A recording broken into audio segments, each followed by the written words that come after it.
મિત્રો, ગઈકાલના લેક્ચર્સની અંદર આપણે એસી જનરેટર વિશેનો અભ્યાસ કર્યો હતો અને એસી જનરેટરની મદદથી આપણે જોયું હતું કે એસી વોલ્ટેજ અને એસી પ્રવાહ પ્રાપ્ત કરી શકાય છે.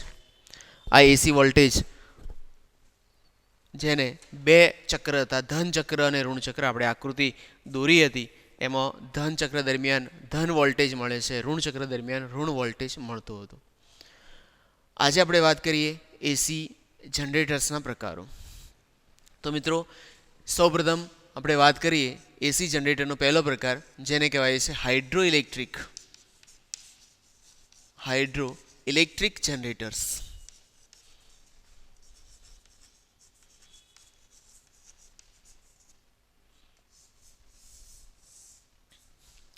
ગઈકાલે મુદ્દાની અંદર આપણે સમજ્યા હતા કે એસી જનરેટરની અંદર એક ગૂંચળું છે જેને રોટર શાફ્ટ સાથે બે સ્લિપ રિંગ સાથે જોડેલું હતું, અને જ્યારે એ ગૂંચળું ભ્રમણ કરે છે ત્યારે ગૂંચળાની સાથે જોડેલી બંને સ્લિપ રિંગ બ્રશ સાથે ઘસાય છે અને એના પરિણામે આપણને એસી વોલ્ટેજ પ્રાપ્ત થાય છે. તો અહીંયા ગૂંચળું ભ્રમણ કરે છે તો ગૂંચળાના ક્ષેત્રફળમાં ફેરફાર થાય છે, ગૂંચળાના ફ્લક્સમાં ફેરફાર થાય છે અને આથી ઈએમએફ પ્રેરિત થાય છે. તો મિત્રો, ફ્લક્સમાં ફેરફાર કરવા માટે ગૂંચળાને ભ્રમણ કરવામાં આવે છે. તો અહીંયા પહેલો પ્રકાર લખ્યો છે હાઇડ્રો ઇલેક્ટ્રિક જનરેટર. આમાં પણ એક આર્મેચર છે, એક ગૂંચળું છે, એ ગૂંચળાને ભ્રમણ કરાવવાનું છે. હાઇડ્રો શબ્દ લખેલો છે, એનો મતલબ કે અહીંયા પાણીનો યુઝ કરવામાં આવે છે. તો મિત્રો, અહીંયા ધોધ સ્વરૂપે જે પાણી પડે છે એ પાણીને ગૂંચળા એટલે કે આર્મેચર ઉપર પાડવા દેવામાં આવે છે. એની મદદથી ગૂંચળાને ભ્રમણ કરવામાં આવે છે અને એસી વોલ્ટેજ ઉત્પન્ન કરવામાં આવે છે. તો મિત્રો, અહીંયા આપણે આવું લખી શકીએ કે ધોધ સ્વરૂપે પડતા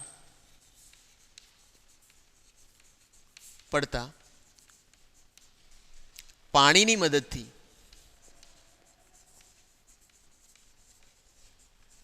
ગૂંચળાને, જેને બીજી રીતે બોલીએ તો આર્મેચરને, ભ્રમણ કરાવીને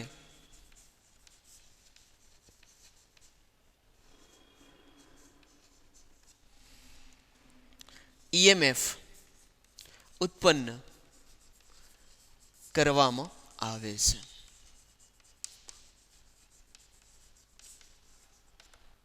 આ પ્રકારનું જે જનરેટર છે એને હાઇડ્રો ઇલેક્ટ્રિક જનરેટર તરીકે ઓળખવામાં આવે છે. જેમ ગૂંચળું ભ્રમણ કરશે એના ક્ષેત્રફળ અને ફ્લક્સમાં ફેરફાર થશે અને ઈએમએફ પ્રેરિત થાય છે. અને હાઇડ્રો ઇલેક્ટ્રિક જનરેટર તરીકે આપણે ઓળખીશું. બીજા પ્રકારની વાત કરીએ તો થર્મલ જનરેટર.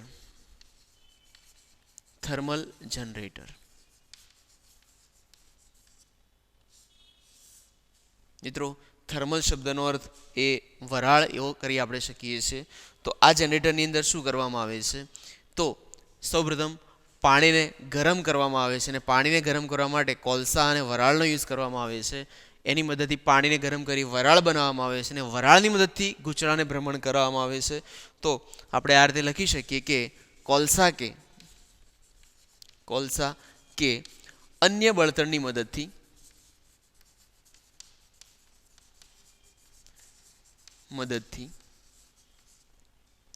પાણીને ગરમ કરી વરાળમાં રૂપાંતર કરવામાં આવે છે.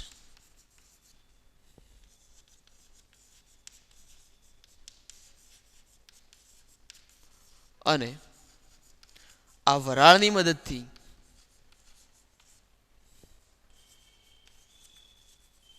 ગૂંચળાને ભ્રમણ કરાવતા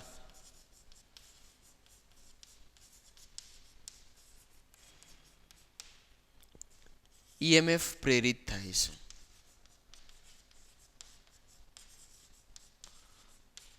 ઓકે, તો આ પ્રકારના જનરેટરને આપણે થર્મલ જનરેટર તરીકે ઓળખીશું. ત્રીજા એક પ્રકારની વાત કરીએ તો ન્યુક્લિયર પાવર જનરેટર.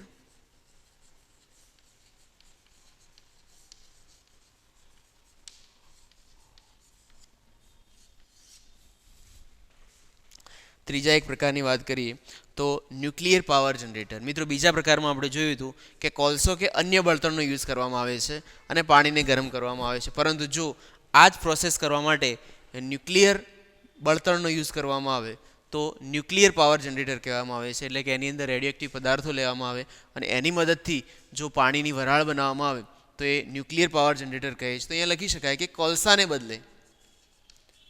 કોલસાને બદલે જો ન્યુક્લિયર બળતણનો યુઝ કરવામાં આવે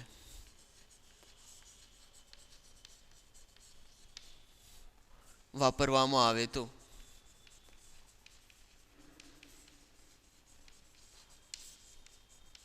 આ પ્રકારના જે જનરેટર છે એને ન્યુક્લિયર પાવર જનરેટર તરીકે આપણે ઓળખીશું. મિત્રો, આ પ્રકારના જે જનરેટર છે એની મદદથી આપણે 500 મેગાવોટ સુધીનો પાવર ઉત્પન્ન કરી શકાય છે.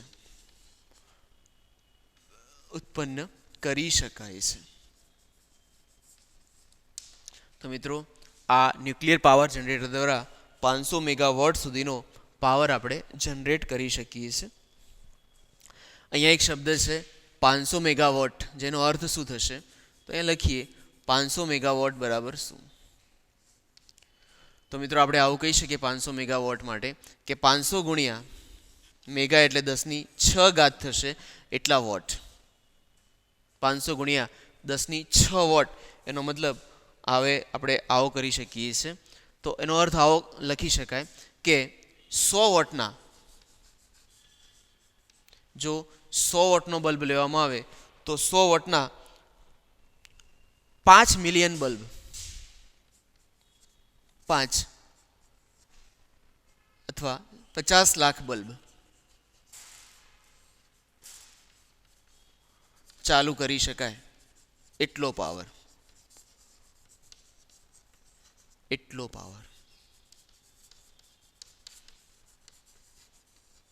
બરાબર? તો 50 મેગાવોટ જેટલો પાવર જનરેટ કરી શકાય છે. અહીંયા 500 મેગાવોટનો અર્થ એવો થાય છે 500 ગુણ્યા 10⁶. અહીં આ વસ્તુને આ રીતે પણ લખી શકાય કે 5 ગુણ્યા અથવા 500 ગુણ્યા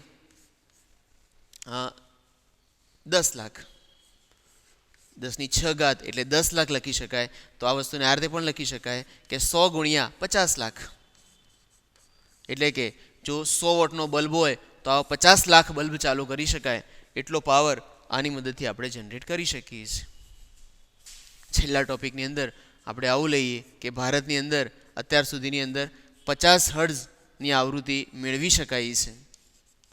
આવૃત્તિ ભારતમાં આપણે મેળવી શકીએ છીએ.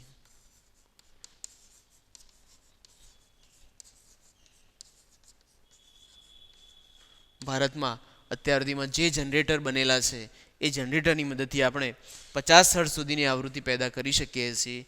યુએસ જેવા દેશોની અંદર આ આવૃત્તિ 60 હર્ટ્ઝ મેળવી શકાય છે. તો અમેરિકા જેવા દેશોની અંદર આપણે ત્યાં 60 હર્ટ્ઝ જેટલી આવૃત્તિ ઉત્પન્ન કરી શકાય એવા જનરેટર બનેલા છે. તો મિત્રો, અહીંયા એસી જનરેટરનો જે છેલ્લો પોઈન્ટ હતો, એસી જનરેટરના પ્રકારો, એની આપણે વાત કરીએ. 3 પ્રકારો અને 3 પ્રકારો વિશે આપણે સમજ્યા. એસી જનરેટર પછી હવે આપણે જોઈએ એસી જનરેટર પર આધારિત સ્વાધ્યાય અને પાઠ્યપુસ્તકમાં આપેલા ઉદાહરણના દાખલા. તો સૌપ્રથમ ઉદાહરણ 6.11, જેની રકમ આ પ્રમાણે છે. કમલા સાયકલને પેડલ મારે છે. આ સાયકલના પેડલ 100 આંટા અને 0.1 મીટર સ્ક્વેર ક્ષેત્રફળ ધરાવતા ગુચળા સાથે જોડેલા છે. તો એ જે સાયકલને પેડલ મારે છે એ પેડલને એક ગુચળા સાથે જોડેલા છે.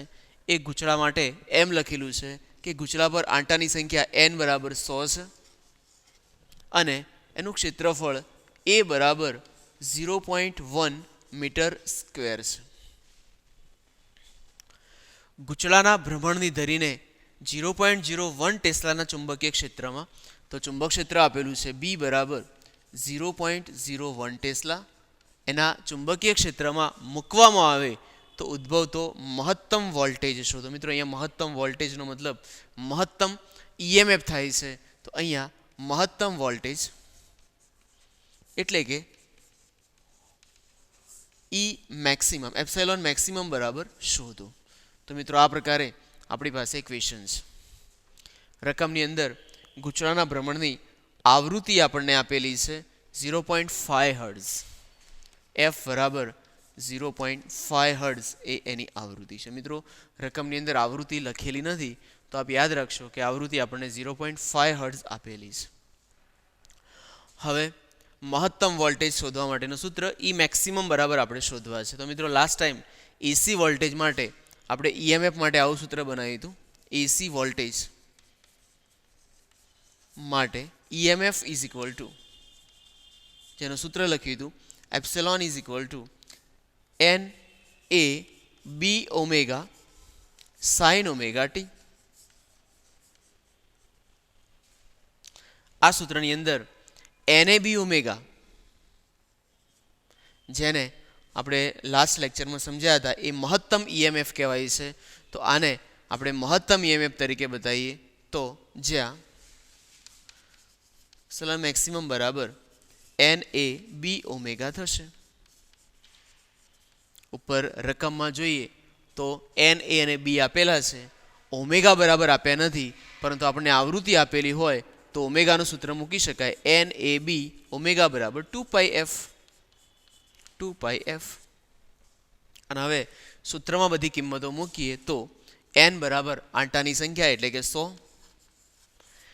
એ બરાબર ગૂંચળાનું ક્ષેત્રફળ 0.1, બી બરાબર 0.01, ત્યારબાદ 2, પાઈ બરાબર 3.14 અને આવૃત્તિ એફ બરાબર અહીંયા આપણને મળશે 0.5 હર્ટ્ઝ. આ બધી કિંમતો મૂકી ગુણાકાર કરી અને સાદુરૂપ આપીએ તો આપણને જવાબ મળે છે 0.314 વોલ્ટ. ઈએમએફનો એકમ 0.314 વોલ્ટ થાય છે. તો મિત્રો આ પ્રમાણે ઉદાહરણનો એક દાખલો હતો, ઉદાહરણ 6.11, જેની ગણતરી આપણે આ પ્રમાણે કરી શકીએ છીએ. તો અહીંયા પહેલા એક દાખલાની આપણે વાત કરી. હવે સ્વાધ્યાયનો દાખલા નંબર 6.6 જોઈએ તો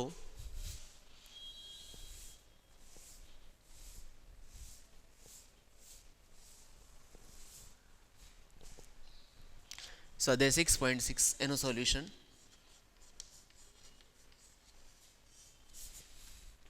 જેમાં એમ કહ્યું છે 8 સેન્ટીમીટર ત્રિજ્યા અને 20 આંટાવાળું ગૂંચળું. તો ગૂંચળા માટે આપણને આર બરાબર 8 સેન્ટીમીટર આપેલા છે અને 20 આંટા ધરાવતું ગૂંચળું. જો 8 સેન્ટીમીટરને મીટરમાં કન્વર્ટ કરીએ તો 8 ગુણ્યા 10⁻2 મીટર લખી શકાય. આંટાની સંખ્યા આપેલી છે 20, તો એન બરાબર 20 આંટા ધરાવતું ગૂંચળું. 3 ગુણ્યા 10⁻2 ટેસ્લાનું ચુંબકીય ક્ષેત્ર. તો ચુંબક ક્ષેત્ર આપ્યું છે બી બરાબર 3 × 10⁻2 ટેસ્લા. 50 રેડિયન પર સેકન્ડની કોણીય આવૃત્તિ એટલે ઓમેગા આપેલા છે. ઓમેગા બરાબર 50 રેડિયન પર સેકન્ડની કોણીય આવૃત્તિ સાથે ભ્રમણ કરાવવામાં આવે તો પ્રેરિત મહત્તમ અને સરેરાશ ઈએમએફ શોધો. પ્રેરિત મહત્તમ ઈએમએફ, જેને આપણે દર્શાવીએ ઈ મેક્સિમમ વડે, અને સરેરાશ ઈએમએફ એટલે કે સરેરાશ ઈએમએફ બરાબર શોધો. તો પહેલા આ બે ક્વેશ્ચનો શોધીશું. ગૂંચળું 100 ઓહ્મ અવરોધ ધરાવે તો એની સાથે જે જોડેલું ગૂંચળું છે એનો અવરોધ આપે છે આર બરાબર 100 ઓહ્મ. તો મહત્તમ પ્રવાહ ગણો એટલે કે મહત્તમ પ્રવાહ આઈ મેક્સિમમ બરાબર શોધો. સરેરાશ પાવર વે શોધો. તો દાખલાની અંદર આપણે ઝૂલ ઉષ્માના કારણે વે પામતો પાવર એટલે કે પાવર વે પી બરાબર શોધો. અને છેલ્લે આ પાવર ક્યાંથી આવે છે એની ચર્ચા કરો. તો મિત્રો આ પ્રમાણે આપણને દાખલો આપ્યો છે. હવે આ દાખલાની અંદર આપેલા બધા સ્ટેપ પ્રમાણે આપણે કેલ્ક્યુલેશન વિચારીએ તો સૌપ્રથમ ઈ મેક્સિમમ બરાબર શોધીએ. ઈ મેક્સિમમ એટલે કે મહત્તમ પ્રેરિત ઈએમએફ આ પ્રમાણે શોધી શકાય. મહત્તમ પ્રેરિત ઈએમએફ,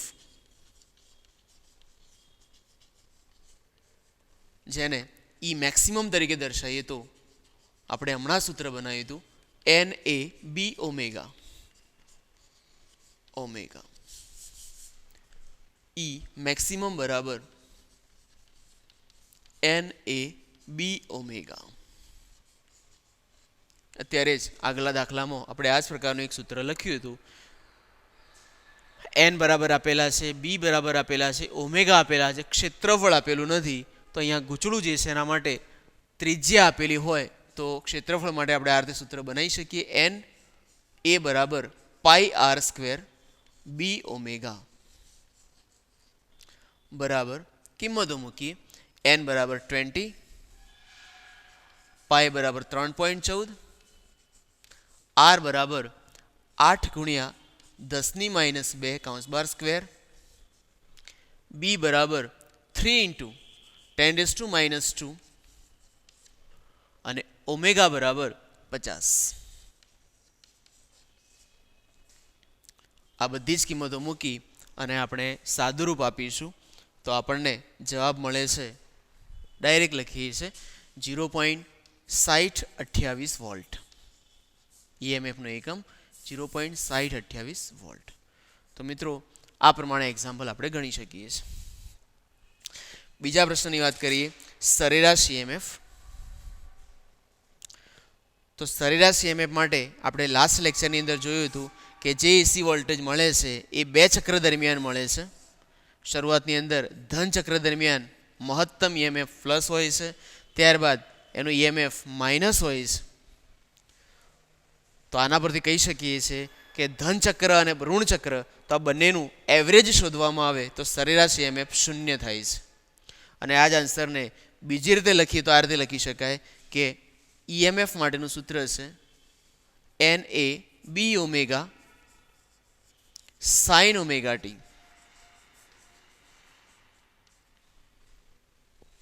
હવે સાઇન વિધેયનો વિચાર કરીએ તો સાઇન વિધેય આપણને કંઈક આ રીતે મળે છે. સાઇન વિધેયનો જો આલેખ દોરવામાં આવે તો એ આલેખ આપણને આ રીતે મળે છે. એનો અર્થ એ થયો કે સાઇન વિધેય ધન ચક્ર અને ઋણ ચક્રમાંથી પસાર થાય છે. તો એક આવર્તકાળ માટે સાઇનનું એવરેજ મૂલ્ય 0 મળે છે. આથી ઈએમએફ 0 થાય એવું લખી શકાય. તો અહીંયા આપણે કહી શકીએ કે ઈએમએફ એ સાઇન વિધેય પર આધારિત છે.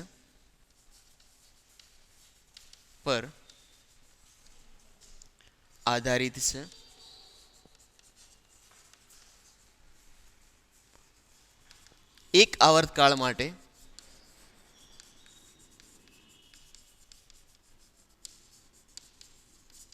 સાઇન વિધેય નું સરેરાશ મૂલ્ય 0 હોવાથી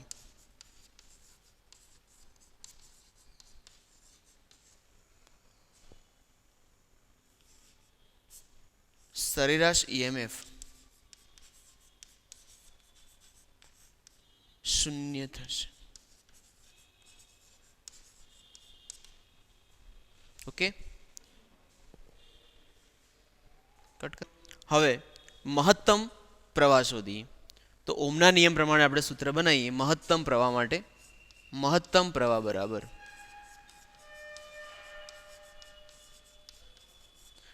I maximum is equal to, જો આપણને અવરોધ આપેલો હોય તો ઓમનો નિયમ V બરાબર IR. આ સૂત્ર પરથી I ને કરતા બનાવીએ તો સૂત્ર થાય છે I બરાબર V અપોન R, એટલે કે વોલ્ટેજ ભાગ્યા અવરોધ V અપોન R. અહીંયા Vની જગ્યાએ મહત્તમ વોલ્ટેજ લઈએ E મેક્સિમમ અપોન R. આ પ્રકારનું સૂત્ર મળશે. E મેક્સિમમ બરાબર લખીએ 0.6028, અવરોધ આપેલો છે આપણને 100. તો અહીંયા સાદુરૂપ આપીએ, મહત્તમ પ્રવાહ મળે છે, સાદુરૂપ આપતા 0.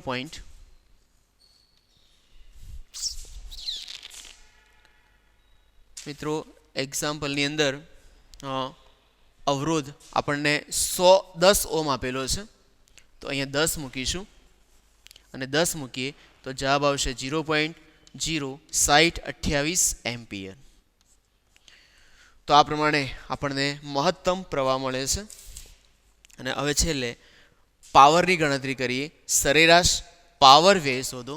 તો અહીંયા લખીએ પાવર બરાબર પાવર P બરાબર, મિત્રો પ્રકરણ 2 ની અંદર અથવા પ્રકરણ 3ની અંદર આપણે પાવરના કેટલાક સૂત્રોનો અભ્યાસ કરીશું. વોલ્ટેજ અને પ્રવાહ જાણતા હોય તો એના પરથી પાવર ગણી શકાય છે. પાવર માટે આપણે આવું એક સમીકરણ યુઝ કરી શકીએ, E RMS into V RMS into V RMS. તો આ પાવર માટેનું એક સૂત્ર છે, E RMS into V RMS. E RMS બરાબર શું લખી શકાય? તો આનું સૂત્ર આવું થઈ છે, ઈ મેક્સિમમ અપોન √2, જ્યારે વીઆરએમએસ માટે સૂત્ર થશે વી મેક્સિમમ અપોન √2. અહીંયા એકચ્યુઅલી પાવર માટે આપણે આવું એક સમીકરણ યુઝ કરીએ છીએ, આઈ મેક્સિમમ એટલે કે આઈ મેક્સિમમ અપોન √2. આ સૂત્ર પ્રકરણ 7ની અંદર આપણે અભ્યાસ કરીશું. પાવર માટે એક સૂત્ર છે, પી બરાબર વી આરએમએસ ઇન્ટુ આઈ આરએમએસ. અહીંયા આરએમએસ એ રૂટ મીન સ્ક્વેર પ્રવાહ છે, રૂટ મીન સ્ક્વેર વી. અહીંયા વીની જગ્યાએ આપણે ઈઆરએમએસ લખીશું અને જેનું સૂત્ર થાય છે મહત્તમ વોલ્ટેજ અપોન √2. બે કિંમતો મૂકીએ. ઈ મેક્સિમમ બરાબર તો આપણે ત્યાં શોધ્યા હતા 0.6028 અપોન √2, જ્યારે આઈ મેક્સિમમની કિંમત 0.0628 અપોન √2.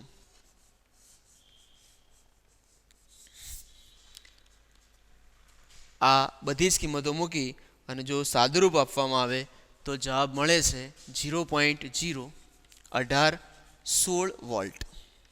ઓકે, તો આ પ્રમાણે પાવર વે આપણે ગણી શકીએ છીએ. છેલ્લે આ પાવર ક્યાંથી મળે છે?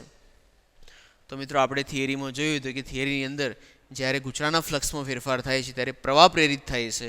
તો આ પાવર આપણને પ્રેરિત થતા પ્રવાહના કારણે મળે છે.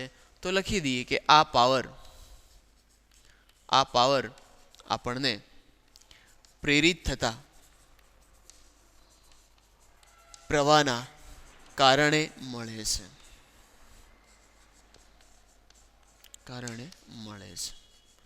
ઓકે, તો આ રીતે સમગ્ર એક્ઝામ્પલ ગણી શકાય. મહત્તમ પ્રવાહ, મહત્તમ વોલ્ટેજ અને પાવર વે આ પ્રમાણે આપણે ગણી શકીએ છીએ.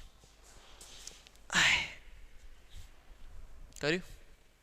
આગળ જોઈએ સ્વાધ્યાય દાખલા નંબર 6.11, જેમાં એમ કહ્યું છે કે 8 સેન્ટીમીટર ઇન્ટુ 2 સેન્ટીમીટરની એક લંબચોરસ લૂપ છે. તો એક લંબચોરસ લૂપ માટે આપણને લૂપની લંબાઈ આપી છે એલ બરાબર 8 સેન્ટીમીટર, બી બરાબર 2 સેન્ટીમીટર. સેન્ટીમીટરને મીટરમાં કન્વર્ટ કરીએ તો 8 ઇન્ટુ 10⁻² મીટર, 2 ઇન્ટુ 10⁻² મીટર. જો આ લંબચોરસ લૂપ માટે ક્ષેત્રફળ શોધીએ તો ક્ષેત્રફળ એ બરાબર લંબચોરસ લૂપ હોવાથી લંબાઈ ગુણ્યા પહોળાઈ લખી શકાય.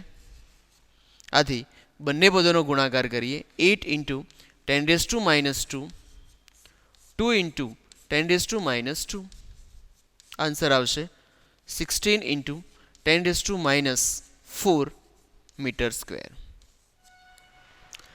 આ લૂપ સ્થિર છે, શરૂઆતમાં લૂપ સ્થિર છે.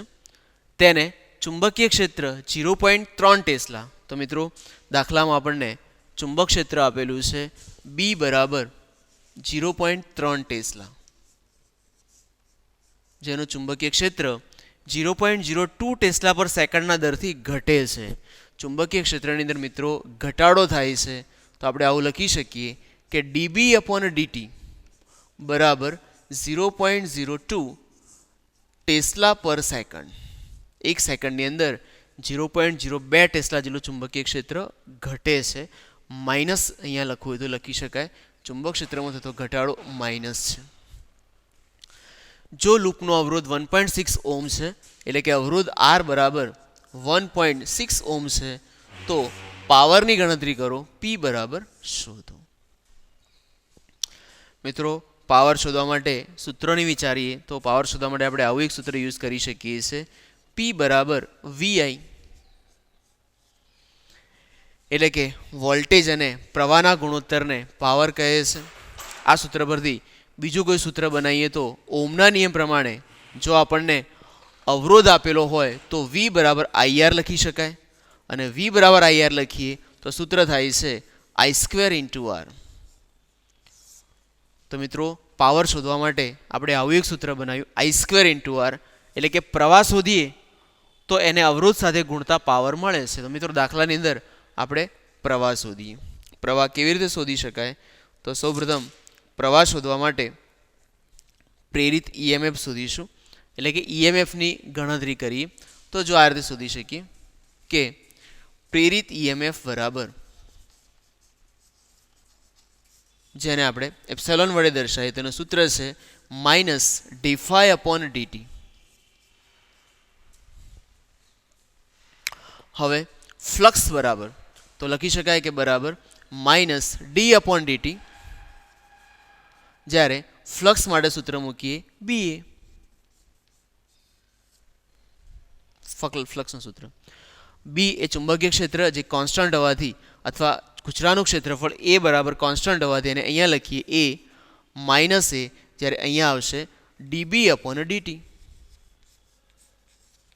B એ ચુંબકીય ક્ષેત્ર છે, એ ચુંબકીય ક્ષેત્રમાં ઘટાડો થાય છે તો એને આ રીતે લખી શકાય A બરાબર આપણને આપ્યા છે -16 × 10⁻⁴, જ્યારે dB/dt બરાબર આપ્યા છે -0.02.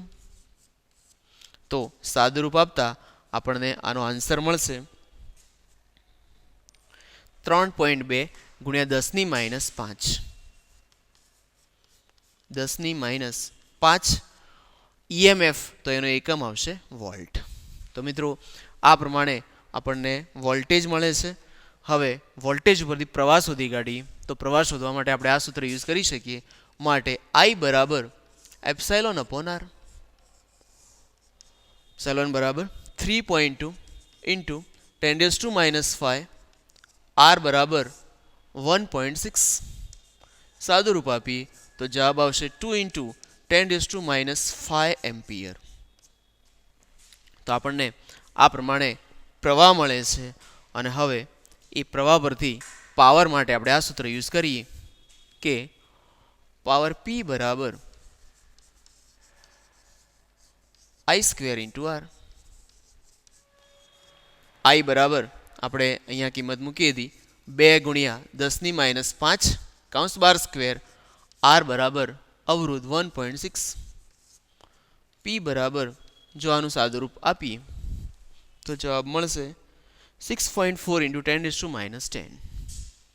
6.4 × 10⁻10 પાવરનો એકમ વોટ. ઓકે, તો આ પ્રમાણે દાખલો ગણી શકાય છે 6.8.